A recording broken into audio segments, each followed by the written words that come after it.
215 पर exercise example number 12.9 है। ठीक है, पहले मैं आपको क्वेश्चन समझा देता हूँ कि इस क्वेश्चन में आपको क्या गिवन है।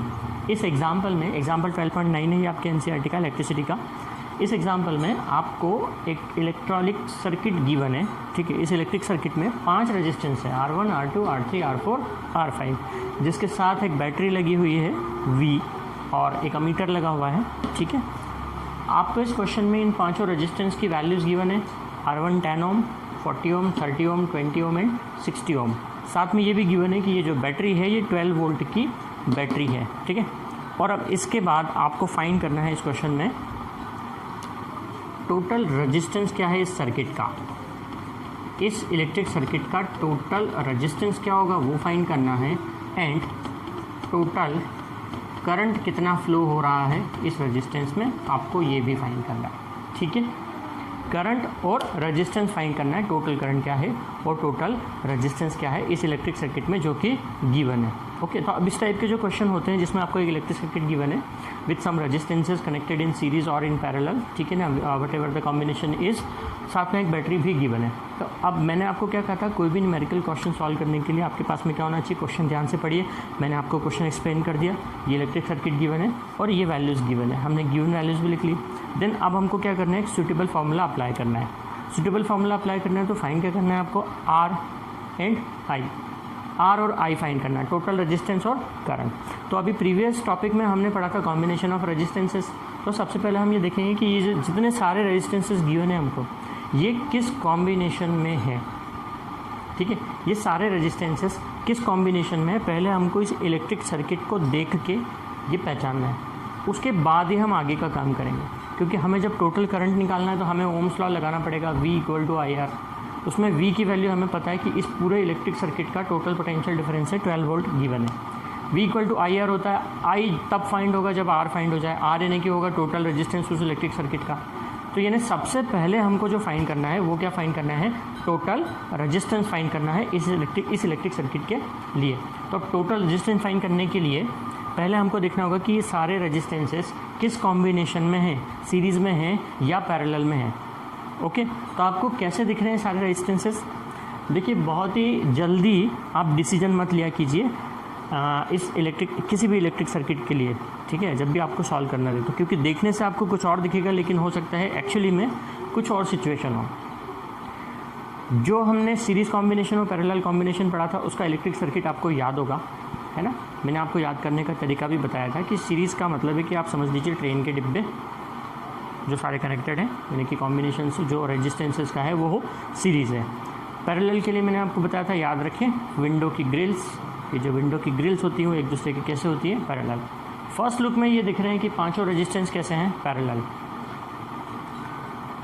है ना। फर्स्ट लुक में ऐसे देखने को मिल रहा है कि ये पांचों कैसे हैं, पैरेलल हैं। लेकिन यहाँ ध्यान रखिए, जैसा मैंने बताया, जैसे डायग्राम दिख रहा हो तो बिल्कुल वैसा के वैसा हो ऐसा ज़रूरी नहीं है। हमें ये भी ध्यान में रखना होता है कि बैटरी का प्लस और माइनस कहाँ लगा हुआ है, बैटरी का प्लस माइनस कहाँ लगा है, ये भी हमको ध्यान में रखना होता है। सबसे पहले जो भी आपको इलेक्ट्रिक सर्किट गिवन है ना, उसका एक आप रफ सर्किट बना लिया कीजिए, सिंप्लीफाइड सर्किट जो आपको समझ में आता हो। उसके लिए आप ये किया कीजिए कि जो बैटरी है, सेल या बैटरी जो लगा हुआ दिया है उसको सबसे नीचे बनाइए। अभी यहाँ पे ना सेल और बैटरी इधर लिखा हुआ दिया हुआ है, इधर बना हुआ दिया है ना, उसको आप नीचे बनाइए, सेल को या बैटरी को नीचे रखिए और फिर बाकी पूरा इलेक्ट्रिक सर्किट बनाइए।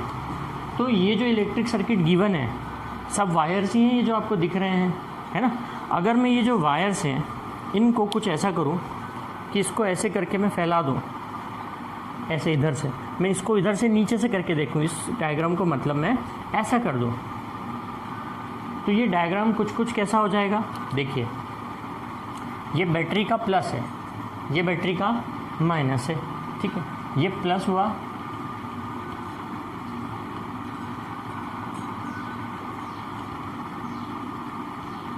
ये माइनस।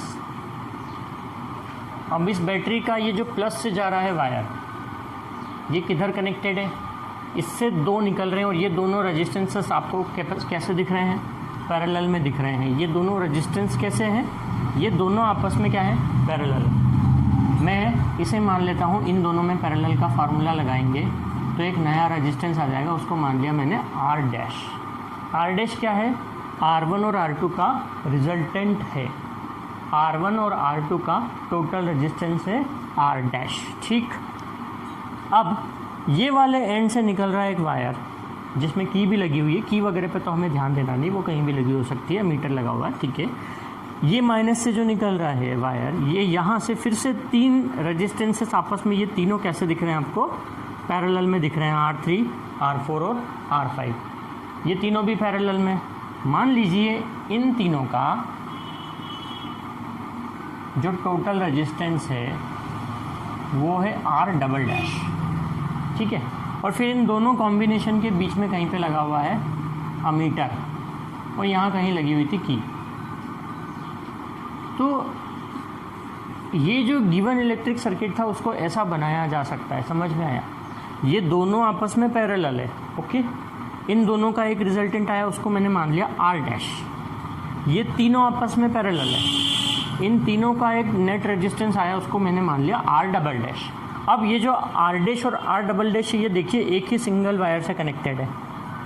ये देखिए, मैं तो बिल्कुल लाइन से ही चल रहा हूँ, प्लस से चले, यहाँ ये आया सर्किट, इसको सॉल्व किया, एक नई वैल्यू आ गई। माइनस से चले, यहाँ ये आया सर्किट, इसको सॉल्व किया, एक नई वैल्यू आ गई। और ये जो दोनों वैल्यू हैं ये आपस में कैसी दिख रही है आपको? सीरीज़ में, ठीक है। अमीटर का काम तो होता है करंट को मेज़र करना, बस खाली अमीटर से कुछ नहीं करना आपको, ठीक है। अमीटर का काम है करंट को मेज़र करता है वो तो बस, ओके। हमें तो इस इलेक्ट्रिक सर्किट को सॉल्व करना था और टोटल रेजिस्टेंस निकालना था। अब आपने क्या देखा? अगर आप पहली नज़र में देखते तो आप क्या कर देते? पांचों में पैरेलल का फार्मूला लगा देते और सॉल्व करके बता देते थे ये आ गया इसका टोटल रेजिस्टेंस। यही मिस्टेक्स होती हैं, यही गलतियाँ होती हैं। इसलिए मैंने कहा था कि पहली नज़र में जैसा दिख रहा है उस पर यकीन मत कीजिए ना, अपना दिमाग लगाइए। क्या बताया हमने आपको? बैटरी को लीजिए, बैटरी को नीचे रखिए, बैटरी का प्लस देखिए कहाँ जा रहा है, बैटरी का माइनस देखिए किधर जा रहा है, बैटरी के प्लस से कौन सा सर्किट कनेक्टेड है, माइनस से कौन सा सर्किट कनेक्टेड है, और वो दोनों या तीनों या चारों या पाँचों जितने भी सर्किट्स हैं वो फिर आपस में कैसे कनेक्टेड है। अंडरस्टूड? ठीक है। तो अब ये आपको सर्किट अच्छे समझ में आ गया होगा, है ना। अब इस सर्किट को हम सॉल्व कर सकते हैं क्योंकि ये हो गया सिंप्लीफाइड सर्किट हमारे लिए, ठीक है। तो अब हम क्या करेंगे? सबसे पहले हम R1 और R2 का रिजल्टेंट रेजिस्टेंस निकालेंगे जिसको हमने R डैश नाम दिया है, और ये दोनों पैरेलल में है। पैरेलल का फार्मूला क्या होता है? हमने डेरिवेशन कराया था, 1/R is equals to 1/R1 plus 1/R2 plus 1/R3 and so on. R1 R2 का रिजल्टेंट हमने माना R डैश है, तो हमें ये लिखना होगा 1/R dash is equals to 1/R1 plus 1/R2, ठीक। इसमें वैल्यू पुट कर दीजिए आप, 1/10 प्लस 1/40। यहीं में सॉल्व कर लेता हूँ। 40 इसका एलसीएम आएगा, 10 4 जा 40, 41 जा 4 प्लस 1 कितना हो गया? 5। डायरेक्ट कर रहा हूँ थोड़ा सा, 10 4 जा 40, 4 plus 1 that is 5, 5/40 1/R dash. तो यहाँ से R डैश कितना आया? 40/5, 5 8 जा 40 यानी 8 ओम। R1 R2 का रिजल्टेंट कितना आया? 8 ओम। तुरंत अब R डबल डैश फाइंड कर लीजिए। ये तीनों पैरेलल में हैं, R3 R4 R5। Now 1/R double dash is equals to 1/R3 plus 1/R4 plus 1/R5, ठीक है। और इन तीनों का वैल्यू पुट करें आप, 1/R3 था 30 प्लस 1/20 प्लस 1/60। इन तीनों का एलसीएम आएगा 60, तीनों का एलसीएम आता है 60। तो 32 जा 2 3 6 आएगा, 6/60 में डायरेक्ट वैल्यू लिखता हूँ। यहाँ जो आएगी 1/R डबल डैश की वैल्यू वो आएगी 6/60 एलसीएम लेके सॉल्व करने के बाद में, ठीक है ना। 23 जाती है 5, ठीक है। 6/60 यानी कि 1/10, 1/10 इक्वल टू 1/R डैश। सो यहाँ से R डबल डैश की वैल्यू कितनी है? 10 ओम। R डैश और R डबल डैश आ गया आपके पास में। अब आपको निकालना है टोटल रेजिस्टेंस। R डैश और R डबल डैश कैसे हैं? सीरीज़ में है ना। सीरीज़ का फार्मूला क्या होता है? R equal to R1 plus R2 plus R3 and so on. ये होता है सीरीज़ के लिए, ये होता है पैरेलल के लिए।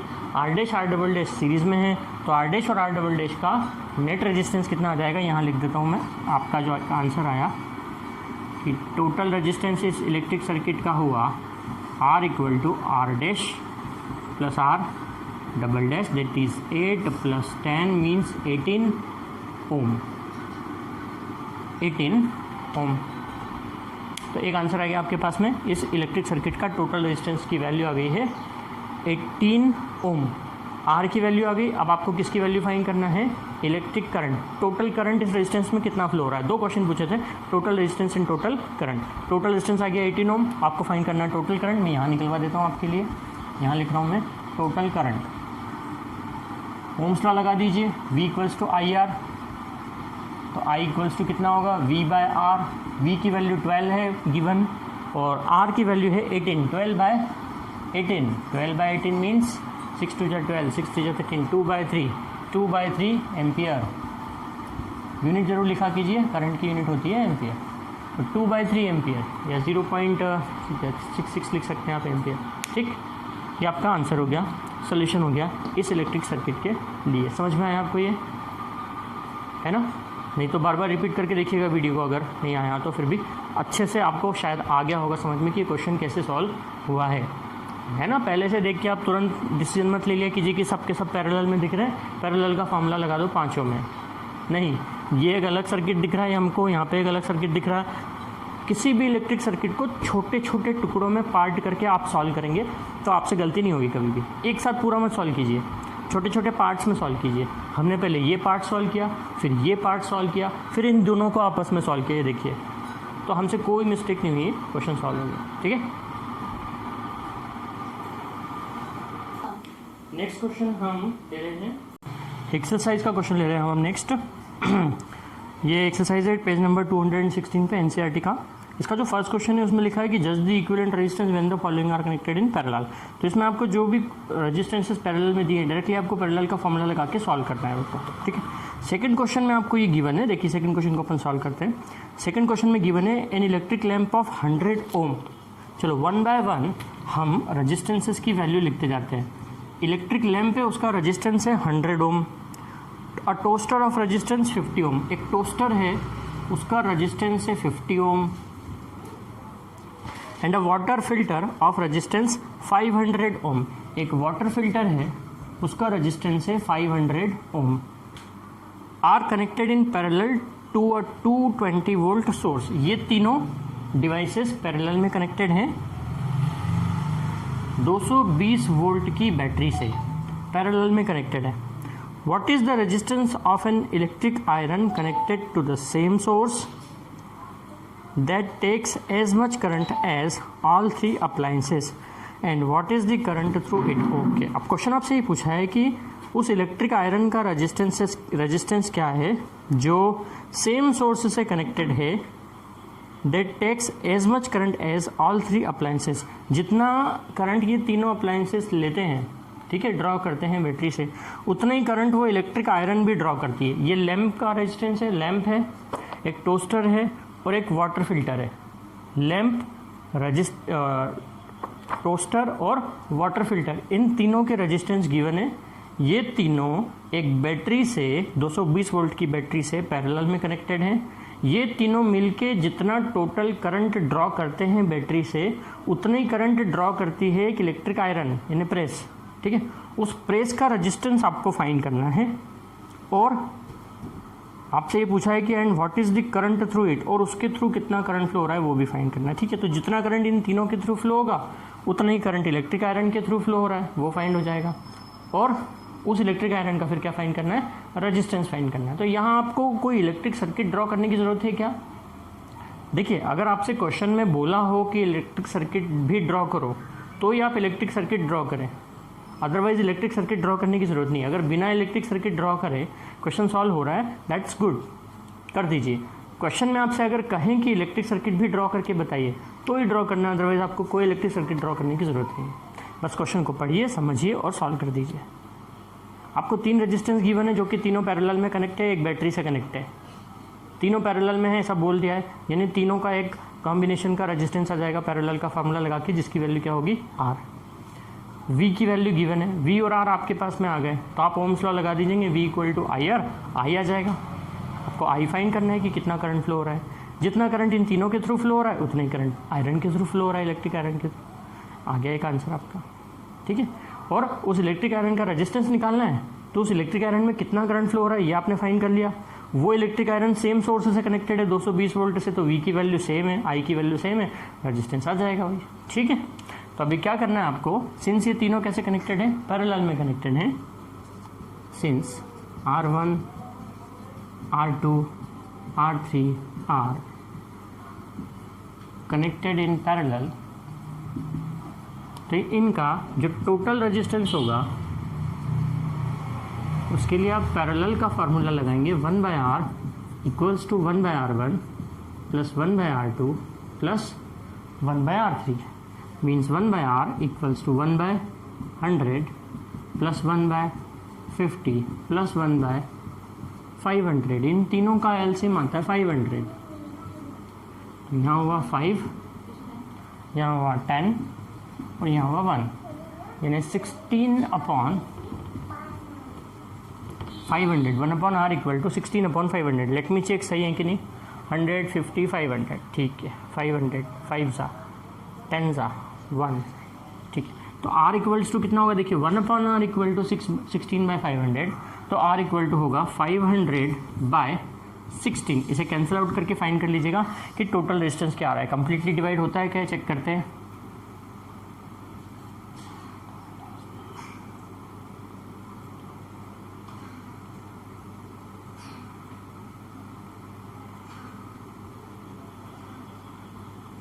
थर्टी 1.25 आएगा शायद, ठीक है, 31.25 आ रहा है। 16 से डिवाइड करते हैं तो 16 3 जा 2, 16 1 जा 16, 4 बचे 0, 32 8, ठीक है, 31.25 ओम इतनी वैल्यू आएगी रेजिस्टेंस की। ये क्या होगा, टोटल रेजिस्टेंस इन तीनों का, यानी कि टोटल रेजिस्टेंस अब आपके पास में आ गया। आपको निकालना है टोटल करंट, तो ओम्स लॉ अप्लाई कर दीजिए, by Ohm's law V equals to IR। तो टोटल करंट कितना फ्लो होगा, V/R, यानी 220/R की वैल्यू 31.25। उसको पॉइंट में रखने की बजाय आप ऐसे ही रखिए, तो कैंसिल आउट जल्दी हो जाएगा। 500/16, 16 ऊपर चले जाएगा न्यूमरेटर में, बाकी इसको कैंसिल आउट करना है हमें, ठीक है। कैंसिल आउट करके क्या वैल्यू आती है वो चेक करते हैं हम, कि 0 से 0 कैंसिल आउट आप कर लीजिएगा, और यहाँ पर जो आपकी वैल्यू आएगी वो क्या आएगी, एम्पियर में आएगी कि ये टोटल करंट फ्लो हुआ दिस मच एम्पियर। कैलकुलेशन आप कर लीजिएगा, ठीक। आई आ गया आपके पास में कि टोटल करंट कितना फ्लो हो रहा है इन तीनों के थ्रू, है ना।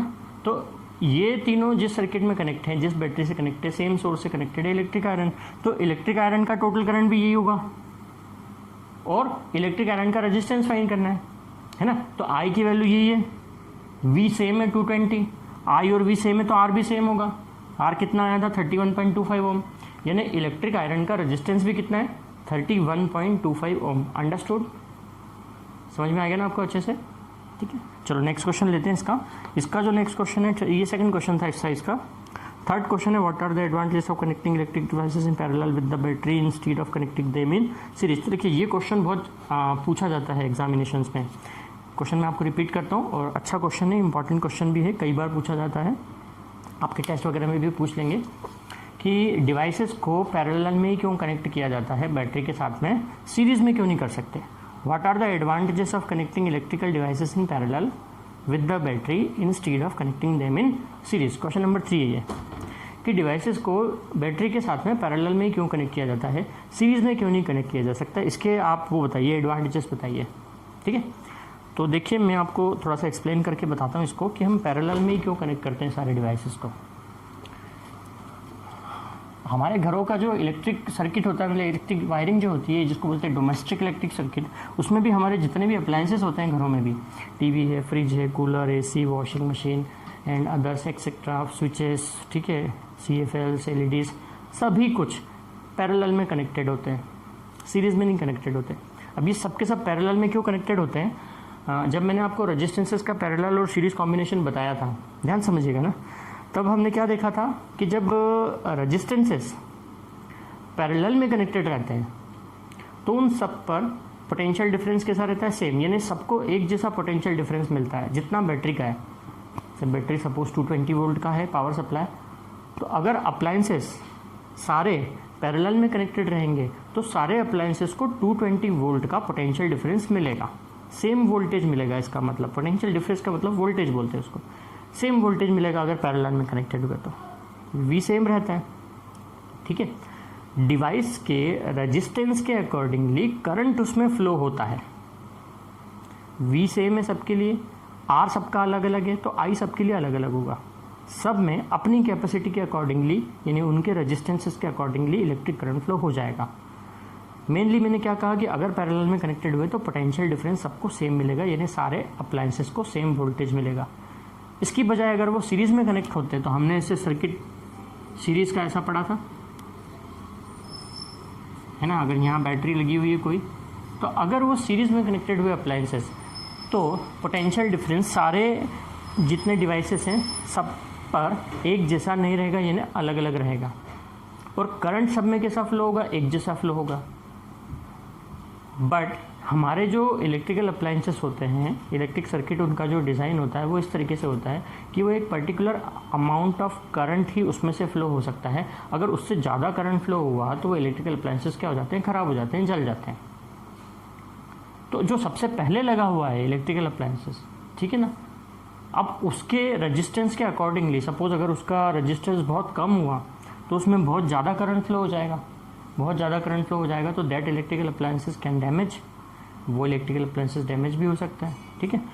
दूसरा ये कि अगर सपोज आपने 3 बल्ब लगा दिए, सपोज आपने जो 3 बल्ब लगाए सभी एक जैसे पावर के लगा रखे, 20-20 के लगा रखे, लेकिन अगर वो तीनों बल्ब आपने सीरीज़ में लगा दिए, ये बैटरी है 20 वोल्ट की, ठीक है, 20 वोल्ट की बैटरी है, तो जो सबसे आखिरी वाला जैसे बल्ब हुआ उसको उतना वोल्ट नहीं मिलेगा जितना फर्स्ट वाले को मिला था। यानी कि सबकी जो इंटेंसिटी है, लाइट की इंटेंसिटी, वो क्या रहेगी, अलग अलग रहेगी। अलग अलग रहेगी मतलब वो डिम रहेगा। इट मे पॉसिबल कि वो क्या रहे, डिम रहे, क्योंकि उसको सेम पोटेंशियल डिफरेंस नहीं मिल रहा है, बहुत कम पोटेंशियल डिफरेंस मिला है। ऐसा तो हमने केवल 3 की बात करी, ऐसे अगर कई सारे अप्लायंसेस आप लगा देंगे, है ना, तो यानी बाद में आने वाले जो अप्लायंसेस हैं, ठीक है, तो उनको तो पोटेंशियल डिफरेंस कैसा मिलेगा, बहुत कम पोटेंशियल डिफरेंस मिलेगा। और हम जानते हैं कि जब तक पोटेंशियल में डिफरेंस नहीं हो करंट फ्लो नहीं होता है। दूसरी ये चीज़ है कि अगर ये अप्लायंसेस सीरीज़ में कनेक्ट हुए आपको दिखे, अब अगर यहाँ से आपने एक स्विच को बंद कर दिया, यहाँ का स्विच था कुछ, है ना, उसको बंद कर दिया स्विच को, तो क्या होगा, इसके आगे जितने अप्लायंसेस लगे हैं सभी से कनेक्शन टूट जाएगा, यानी कि वो सारे अप्लायंसेस बंद हो जाएंगे एक साथ। यानी आपने एक को बंद किया तो जिस टर्मिनल से बंद किया उस टर्मिनल के आगे आने वाले सारे अप्लायंसेस एक साथ क्या हो गए, बंद। पता चला आपने टीवी बंद की, टीवी बंद करने के साथ साथ फ्रिज भी बंद हो गया, कूलर भी बंद हो गया, पंखा भी बंद हो गया, ठीक है।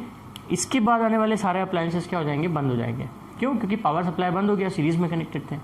इसकी बजाय अगर ये पैरेलल में कनेक्ट होते तो उन सबके लिए स्विचेस क्या होते हैं, अलग होते हैं। यहाँ एक स्विच लगा हुआ है, अगर आप इस स्विच को बंद करेंगे तो सिर्फ यहाँ से करंट, इसमें करंट फ्लो होना बंद होगा, इन सब में बंद नहीं होगा करंट फ्लो होना, सिर्फ इसी में करंट फ्लो होना बंद हुआ, यानी सिर्फ ये ही बंद हो जाएगा, बाकी सब चलते रहेंगे। इसीलिए हमारे घरों में जो डोमेस्टिक इलेक्ट्रिक सर्किट होते हैं, घरों में या फैक्ट्रीज में या सभी जगह पर कैसे होते हैं, उसमें अप्लायंसेस पैरेलल में कनेक्टेड होते हैं, ताकि अगर आप एक को स्विच ऑफ करें तो केवल वही स्विच ऑफ हो, उसी में करंट फ्लो होना बंद हो, बाकी सब में करंट फ्लो होता रहे। जबकि सीरीज में क्या होगा, एक में बंद किया तो आगे वाले सब में बंद हो जाएगा करंट फ्लो। समझ में है? इसलिए सारे इलेक्ट्रिकल अप्लायंसेस कैसे कनेक्टेड होते हैं, पैरेलल में कनेक्टेड होते हैं, सीरीज में कनेक्टेड नहीं होते हैं। और एक और चीज़, अगर आप कुछ रेजिस्टेंसेस को सीरीज में कनेक्ट करेंगे तो सीरीज में कनेक्ट जब आप करते हैं कुछ रेजिस्टेंस को, तो देखिए क्या वैल्यू आती है, उन सबका एल्जेब्रिक सम आता है। अगर सपोज 3 रेजिस्टेंस है, 5 ओम का है, एक 2 ओम का है, एक 3 ओम का, तो इनका टोटल रेजिस्टेंस क्या आता है, 10 ओम सीरीज में जुड़ते तो। लेकिन आप खुद ही सोचिए, अगर ये तीनों रेजिस्टेंस सीरीज की बजाय पैरेलल में जुड़ते तो 1/5 + 1/2 + 1/3 कितना आंसर आता? इन तीनों का एलसीएम आता है 30, 6, 10, 31/30 यानी 30/31 कितना कम हो गया, 0 पॉइंट में आंसर आया। अगर ये तीनों सेम रेजिस्टेंस सीरीज में होते तो 10 ओम होता। अगर ये तीनों रेजिस्टेंस पैरेलल में है तो कितने कम आ रही वैल्यू, 0 पॉइंट में आ रहा है आंसर, 0.9 में आंसर आ रहा है, बहुत कम हो गया। यानी कि अगर अप्लायंसेस पैरेलल में कनेक्ट होंगे तो उनका जो नेट रेजिस्टेंस है वो क्या होगा, कम। नेट रेजिस्टेंस कम होने से उसमें इलेक्ट्रिक करंट ईजिली फ्लो होगा। सही है, क्योंकि हमें पता है कि रजिस्टेंस जितना ज़्यादा होता है करंट उतना ही कम फ्लो होता है। रजिस्टेंस बहुत ज़्यादा हो जाएगा अगर आपने अप्लायंसेस को सीरीज़ में कनेक्ट कर दिया। इतने ज़्यादा रेजिस्टेंस होने की वजह से क्या होगा, इलेक्ट्रिक करंट फ्लो ही नहीं हो पाएगा अप्लायंसेस में से। जबकि अगर पैरेलल में कनेक्ट किया है तो रजिस्टेंस पैरेलल में कनेक्ट करने से टोटल रेजिस्टेंस क्या हो जाता है, कम, है ना, क्योंकि 1 बाय कर रहे हैं आप, 1/R1, 1/R2, 1/R3, फिर टोटल निकाल रहे हैं। तो मैंने आपको 3 एडवांटेज बता दिए, ठीक है, ध्यान से सुनिएगा, फिर से रिपीट करके इसको भले। 3 एडवांटेज मैंने आपको बता दिए कि क्यों हम पैरेलल में कनेक्ट करते हैं, सीरीज में कनेक्ट नहीं करते, ठीक है। चलो नेक्स्ट क्वेश्चन इसका जो आता है, क्वेश्चन नंबर 4 है, how can 3 resistors of 2 ohm, 3 ohm, 6 ohm can be connected to give a total resistance of 4 ohm and 1 ohm। इसमें 2 क्वेश्चन पूछे, 3 रजिस्टेंसेस आपको गिवन है, 3 रजिस्टेंसेस गिवन है, उनको कैसे जोड़ें हम कि डिजायर्ड रेजिस्टेंस की वैल्यू आ जाए, डिजायर्ड जो गिवन है। क्वेश्चन नंबर 4 है। क्वेश्चन नंबर 4 में फिर से रिपीट करता हूँ, एनसीईआरटी का आपका है, how can 3 resistors, 3 resistances given है, R1 equal to 2 ohm, R2 equal to 3 ohm and R3 equal to 6 ohm। इन तीनों को कैसे कनेक्ट करें कि टोटल रेजिस्टेंस 4 ohm आए। इसमें 2 क्वेश्चन पूछे हुए हैं, ए कि कैसे कनेक्ट करें कि आंसर 4 ohm आए, और बी कैसे कनेक्ट करें कि आंसर 1 ohm आए, ठीक है, ये आपसे क्वेश्चन पूछा होगा, ओके। तो अब इसको कैसे सॉल्व करें, हम कैसे कनेक्ट करें कि ये आंसर्स आए। देखिए अगर आप तीनों को सीरीज में कनेक्ट कर देंगे, प्लस करना पड़ेगा, 2 + 3 + 6, 4 तो आएगा नहीं, है ना। देखिए सीरीज में कनेक्ट करने से आंसर बढ़ जाता है, वैल्यू बढ़ जाती है, पैरेलल में कनेक्ट करने से आंसर वैल्यू जो है वो कम हो जाती है, इतना हमें पहले से पता है। चलो फिर इसको हम हिट एंड ट्राई से सॉल्व करते हैं। 3 रेजिस्टेंस है, सबसे पहले आप वो सारी पॉसिबिलिटीज़ देखिए कि इनको कैसे कैसे कनेक्ट कर सकते हैं। मैं आपको वो ड्रॉ करके बताता हूँ। या तो तीनों को आप सीरीज में कनेक्ट कर दो, R1, R2, R3, ठीक है, या आप तीनों को पैरेलल में कनेक्ट कर दो ऐसे करके, R1, R2, R3। पहली संभावना ये है, दूसरी संभावना ये है, और क्या संभावना हो सकती है इसके अलावा, हो सकती है कि नहीं, हो सकती है। या तो 2 रेजिस्टेंस पैरेलल में हो और उसके साथ फिर एक रेजिस्टेंस को क्या कर दिया जाए, सीरीज में, R1, R2, R3, ठीक है। एक और संभावना हो सकती है कि 2 को पैरेलल में कर दिया जाए और एक सीरीज में रहे, ऐसे करके, है ना। ये देखिए तीनों सीरीज में, तीनों पैरेलल में, 2 सीरीज में, 1 पैरेलल में, 1 सीरीज में, 2 पैरेलल में, ठीक है। ये ऐसी 4 संभावनाएं हो सकती हैं। फिर हम R1, R2, R3 की पोजीशन को भी आपस में चेंज करके पता लगा सकते हैं। चलो 1 बाय 1 अपन ट्राई करते हैं। क्या ये सही है, नहीं है, पहली बार में दिख गया हमको, तीनों को प्लस करना पड़ेगा जिससे कि आंसर 4 ohm तो नहीं आएगा। अगर ये तीनों पैरेलल में हुए तो फिर क्या आंसर आता है वो हम चेक कर लेते हैं। 1/R इक्वल टू 1/2 + 1/3 + 1/6, 2, 3, 6 का LCM 6 आता है, 2 3 = 6, 3 2 = 6, 1, 3 + 2 5 + 1 6, 6/6, 1/R, R इक्वल टू कितना आया, 1 ohm। ये देखिए बी वाले का आंसर आ गया आपका, बी का, पहले ए का आने की बजाय बी का आंसर आ गया कि 1 ohm कैसे आएगा। अगर तीनों को पैरेलल में कनेक्ट कर दोगे तो आंसर कैसे आ जाएगा, 1 ohm आ जाएगा। तो आप बी में क्या लिखेंगे, when all 3 are connected in parallel total resistance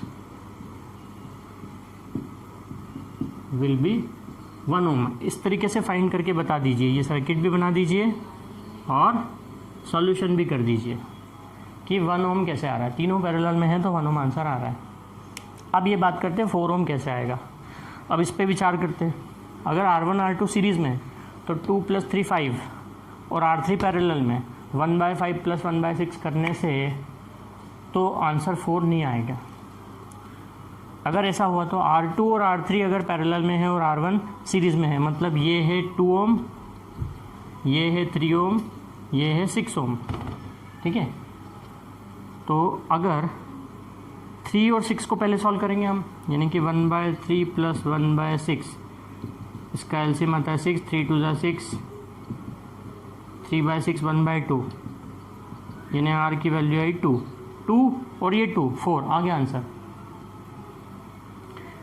3 ओम और 6 ओम के दो रेजिस्टेंस अगर पैरेलल में है तो 1/3 + 1/6 3/6 आता है, यानी कि 1/2, 1/r = 1/2, यानी r = 2।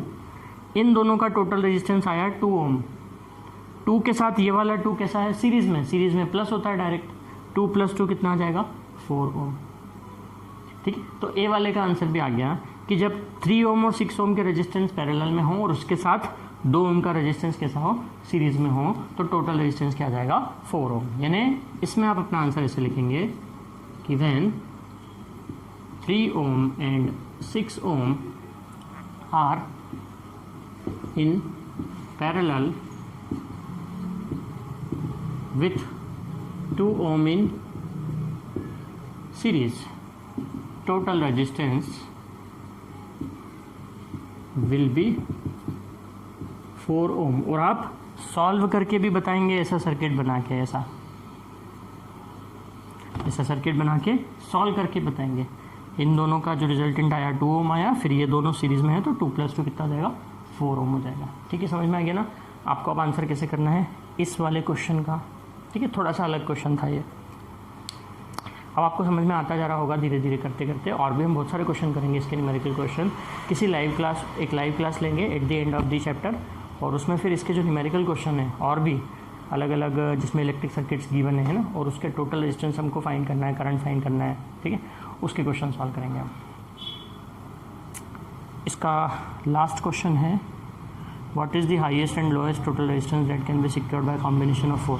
सिमिलर टाइप का क्वेश्चन है, जैसा अभी हमने ये क्वेश्चन किया था वैसे ही क्वेश्चन है ये, कि हाईएस्ट और लोएस्ट फाइंड करना। हाईएस्ट तो अब देखिए याद रखा कीजिए हमेशा, हाईएस्ट तब आएगा जब सब के सब कैसे हों सीरीज़ में, लोएस्ट तब आएगा जब सब के सब कैसे हों पैरेलल में, बस इतना याद रखिएगा।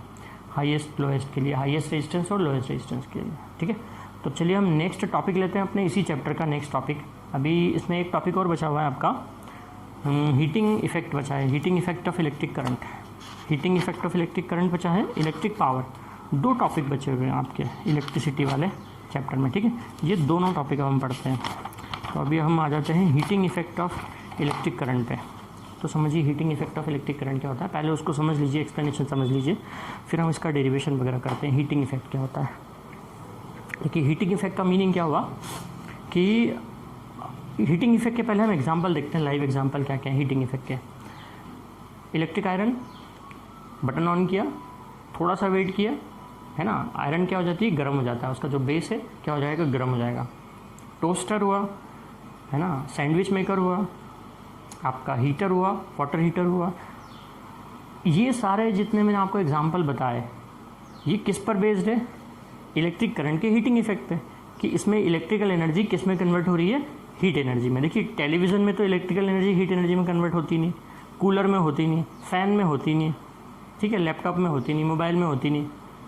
कौन कौन से डिवाइस बताए जिसमें इलेक्ट्रिकल एनर्जी हीट एनर्जी में कन्वर्ट हो रही है, इलेक्ट्रिक आयरन हो गया, टोस्टर हो गया, सैंडविच मेकर हुआ, वाटर हीटर हुआ, और भी अदर अप्लायंसेस होते हैं, बहुत से होते हैं जिसमें इलेक्ट्रिकल एनर्जी किस में कन्वर्ट हो जाती है, हीट एनर्जी में कन्वर्ट हो जाती है, ठीक है।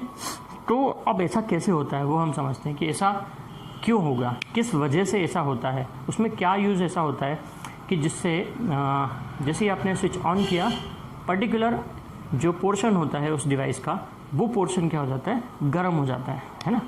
तो हमने देखा कि पूरी इलेक्ट्रिक आयरन गर्म नहीं होती, उसका जो बेस होता है वो गर्म हो जाता है। जो आपका टोस्टर होता है या अवन होता है ना, उसका एक पर्टिकुलर एरिया गर्म होता है क्योंकि उसमें कॉइल होती है, आपने देखा होता है। वाटर हीटर है, ठीक है, उसमें कॉइल होती है। आपने देखा जो रूम हीटर होता है उसमें कॉइल होती है। होता क्या है, जब इलेक्ट्रिक करंट फ्लो होता है, हमने कहा है, तो हर एक मैटर में ये प्रॉपर्टी होती है कि वो उस करंट को क्या करती है, अपोज करती है ना। जब करंट फ्लो होता है यानी कि फ्री इलेक्ट्रॉन्स मूव करते हैं कंडक्टर के अंदर, तो रेजिस्टेंस की वजह से, मैटर का जो रेजिस्टेंस है उसकी वजह से वो इलेक्ट्रिक करंट को अपोज करता है, वो रेजिस्टेंस। अब आप एक एग्जांपल के तौर पे समझें, अगर जैसे हम ऐसे अपने हथेलियों को रब करते हैं, ठीक है, हम थोड़ा सा और ज़्यादा फोर्स से करते हैं और ज़्यादा तेज़ी से करते हैं, थोड़ी देर के बाद में क्या हो जाती है, गर्म हो जाती है, गर्म हो जाएंगी, है ना। अगर हम अपने हाथ को ही या किसी चीज़ को किसी रफ सरफेस पे क्या करेंगे, मूव करेंगे, रफ सरफेस पे, स्मूथ पे नहीं होगा इतनी जल्दी, रफ पे करेंगे तो वो चीज़ क्या हो जाएगी, गर्म हो जाएगी। हो क्या रहा है, आप चलना चाह रहे हैं, आप मोशन करना चाह रहे हैं, लेकिन अपोजिशन फोर्स इतना ज़्यादा लग रहा है कि आप जो वर्क डन कर रहे थे फोर्स लगा के, वो वर्क डन हीट एनर्जी में कन्वर्ट हो गया। क्योंकि जब आप फोर्स लगाएंगे तो वर्क डन तो होगा, अगर वर्क डन जिस वे में आप फोर्स लगा रहे हैं उस वे में नहीं हुआ तो किसी न किसी फॉर्म में वो एनर्जी निकलेगी, किसी न किसी फॉर्म में वो एनर्जी निकल ही जाएगी, ठीक है। अगर आप चल रहे हैं, मोशन कर रहे हैं, आपकी गाड़ी को चलाना चाह रहे हैं, लेकिन आपकी गाड़ी चल नहीं पा रही है, जाम हो गया पहिया, तो क्या होगा, इंजन बहुत जल्दी गर्म हो जाता है। क्यों? क्योंकि जो वर्क डन है वो किस में कन्वर्ट हो जाएगा, हीट एनर्जी में कन्वर्ट हो जाएगा। वर्क डन हो रहा है गाड़ी के पहियों को चलाने के लिए, लेकिन पहिए चल नहीं रहे, जाम हो गए, तो फिर जो वो वर्क डन है वो कहीं ना कहीं तो निकलेगा, कहीं ना कहीं निकलेगा, मतलब वो किस फॉर्म में निकलने लगता है, फिर हीट एनर्जी के फॉर्म में निकलता है। अब यहाँ पे आ जाइए, अपने टॉपिक पे आ जाइए कि कुछ इस टाइप का कंडक्टर है वो कि जैसे उसमें इलेक्ट्रिक करंट फ्लो हो रहा है तो वो कंडक्टर क्या हो रहा है, गर्म हो रहा है, वो कंडक्टिंग कॉइल क्या हो जा रही है, गर्म हो जा रही है। अब वो ध्यान देइए कि वो कंडक्टिंग कॉइल गर्म क्यों होगी, इस एग्जाम्पल से रिलेट कीजिए जो मैंने अभी आपको बताया। फ्रिक्शन ज़्यादा हुआ है इसलिए हीट एनर्जी में कन्वर्ट हो गया वर्क डन, वहाँ भी सेम चीज़ होगी, हीट एनर्जी निकल रही है।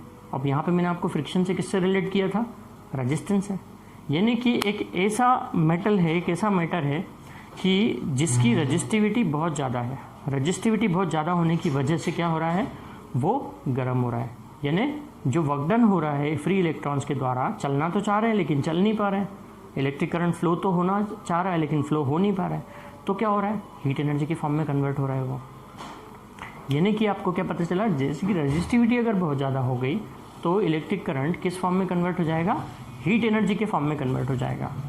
तो heating effect of electric current means क्या, जब इलेक्ट्रिकल एनर्जी हीट एनर्जी में कन्वर्ट हो जाए तो उसे हम कहेंगे heating effect of electric current. और ऐसा कब होता है, जब रजिस्टिविटी उस पर्टिकुलर मैट्रिक की क्या होती है, ज़्यादा होती है जिसमें इलेक्ट्रिक करंट फ्लो हो रहा है, तो ऐसा होता है कि इलेक्ट्रिक एनर्जी किस में कन्वर्ट हो जाए, हीट एनर्जी में कन्वर्ट हो जाए।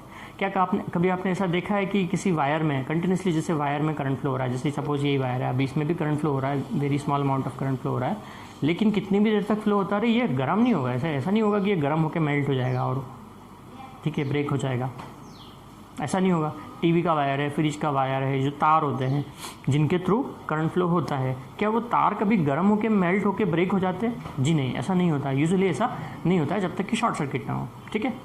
तो ऐसा किस में होगा, अब जैसे इलेक्ट्रिक आयरन का हमने देखा कि उसमें जो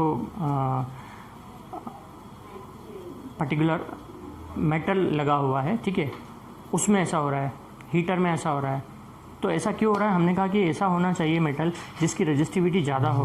तो अब रजिस्टिविटी ज़्यादा है, हमने प्रीवियस लेक्चर में देखिएगा, इसके प्रीवियस वाले लेक्चर में क्या बताया था, रजिस्टिविटी किन की ज़्यादा होती है, अलॉयस की।